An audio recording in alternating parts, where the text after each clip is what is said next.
Assalamualaikum warahmatullahi wabarakatuh. Berjumpa lagi dengan channel saya, dimana di ini saya akan memberikan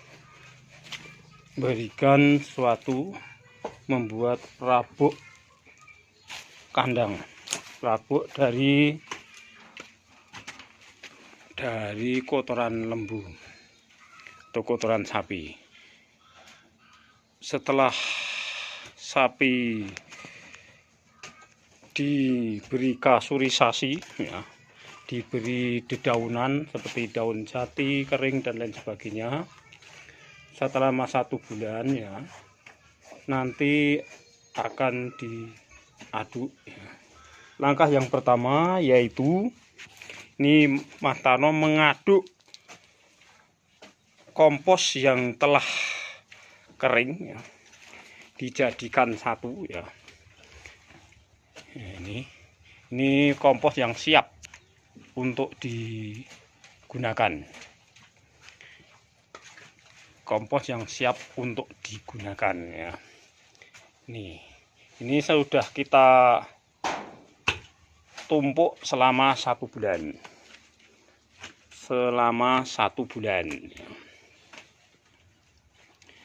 Lalu nanti setelah dikumpulkan seperti ini, ya,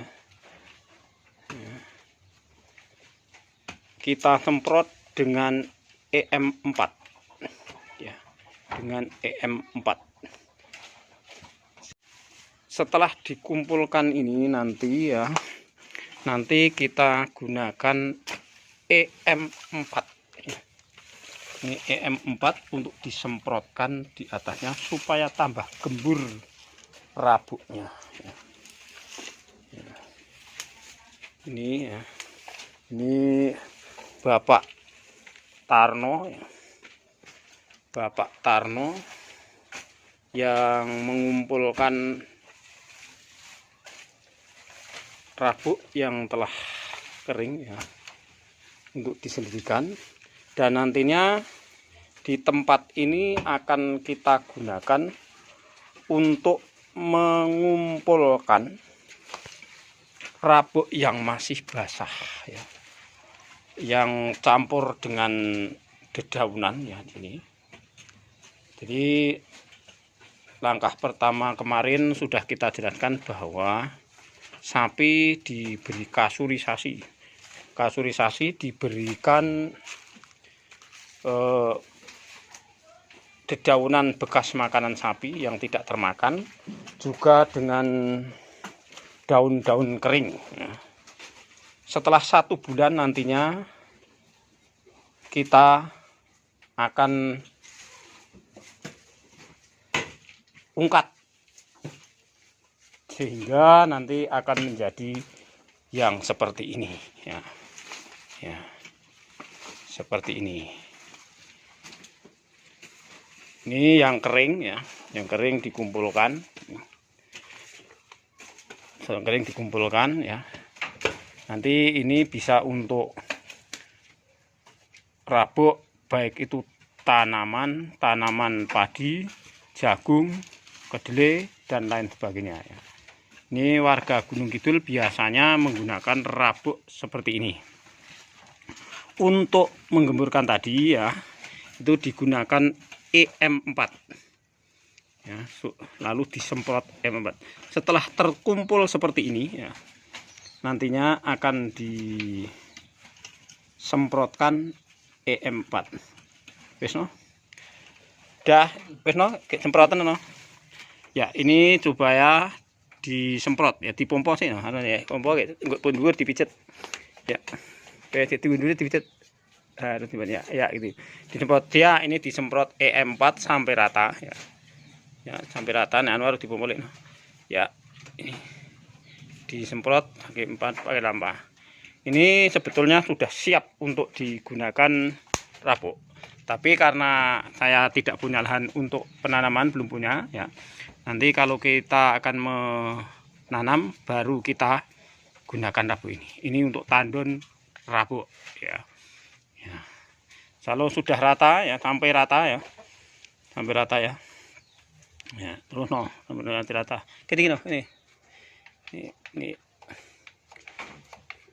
ya, ini ya, ya, dah cukup. Ya, wes, ya. Lalu yang ada di dalam kandang, ya. Ada yang di dalam kandang itu, wes no, wes itu yang dalam kandang kita keluarkan kan, anu apa no, kan apa jenenge wuwe, ya di kampung jeleh ngisor apa no ya. Itu dengan woh-wohnya ya kita gunakan ya, kita keluarkan. Nah, ada ngati-hati loh no, sapi nih ya. Dengan perlu kencangan no. Ya. Kita keluarkan seperti ini ya. Ya, ini kita keluarkan, dikumpulkan di sini ya. Lalu ya, kita keluarkan seperti ini ya. Ya. Ya. Ini mengeluarkannya ya. Sambil nanti setelah terkumpul itu disemprot E4 lagi ya. Itu. Oke, setelah separuh dari kandang telah dikeluarkan ya. Lalu di sini diratakan ya.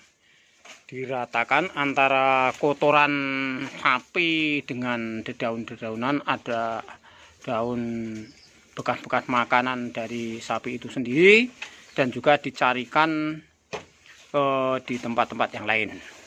Setelah diratakan seperti ini, ayo Pak, disemprot ya, disemprot lagi dengan EM4 ya. Silahkan Matarno disemprot dengan EM4 ya. Disemprot dengan EM4 ya. Ini semprotannya ya. 1 botol Fanta disemprotkan separuhnya ya. Sampai nanti separuh no, terus no, ya. Disemprotkan sampai rata, supaya rata ya.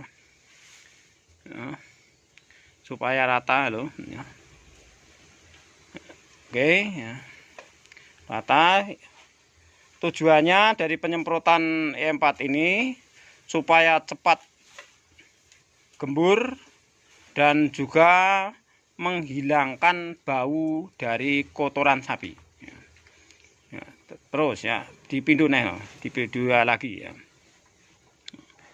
dipindu lagi ya, biar nanti separuh ini terus ya. Setelah itu ya, terus sampai setengah botol dari Fanta itu habis ya, setengah botol paling tidak ya. Terus nah wis ora nyemprot dipompa lagi nah ya. Biar sampai setengah botolnya. Nah, itu nih ya. Sehingga mikroba yang ada di dalam E4 itu akan menguraikan sehingga bau-baunya tidak bau lagi dan mudah untuk gembur ya. Itu gitu ya. Terus ya, ya, ya wis ya. Setelah cukup seperti ini ya, ditumpuk lagi ya. Di atasnya ya dikumpulkan lagi yang ada di dalam kandang ya. Itu ya dikumpulkan di atasnya lagi.